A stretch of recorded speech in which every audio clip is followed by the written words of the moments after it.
যেই গণভোটটা বাস্তবায়ন করার কথা ছিল শুরুতেই, সেই গণভোটটা বাস্তবায়নের জন্য যে সরকার এতদিন ডিলে করছে, এই জায়গায় আমি মনে করি সরকার বিরোধী দলের সাথে এই জায়গায় আলোচনায় আসা দরকার। আমরা ওই রাজনীতি চাই না যে বিরোধী দল হরতাল জ্বালাও পোড়াও শুরু করার আগ পর্যন্ত সরকার কোনো দাবি মানবে না।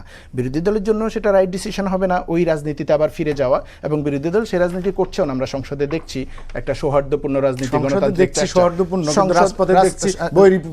দুটোতেই সংসদ এবং রাজপথে আমি মনে করি এটা সৌহার্দ্যপূর্ণ রাজনীতি। আপনি অতীতের সাথে যদি কম্পেয়ার করেন, 3 দিন পরে সরকার বিরুদ্ধে হরতাল দেয়, কর্মসূচি দেয়, জ্বালাও পোড়া কর্মসূচি, সেই রাজনীতি বিরোধী দল করতে চাচ্ছে না। কিন্তু সরকারকেও এগিয়ে আসতে হবে যেন সেই রাজনীতিতে না যায় পরিবেশটা। সরকারকে এগিয়ে এসে এটা বাস্তবায়নের উদ্যোগ নিতে হবে। সেই রাজনীতিতে বিরোধী দল যায়নি এখন পর্যন্ত, আমরা যতদূর দেখেছি।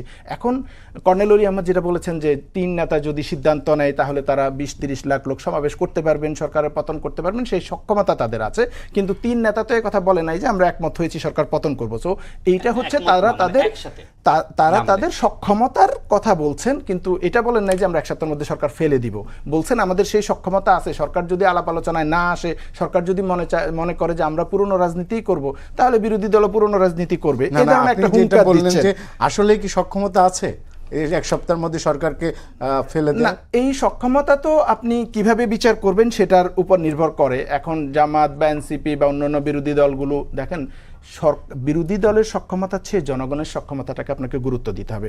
70% জনগণ যে হাঁ ভোটে ভোট দিয়েছে, তারা হাঁ ভোটে ভোট দিয়ে তো তাদের ম্যান্ডেট দিয়েছে এবং তাদের তো এটা দাবি, তারা তো এটা বাস্তবায়নের জন্যই দিয়েছে।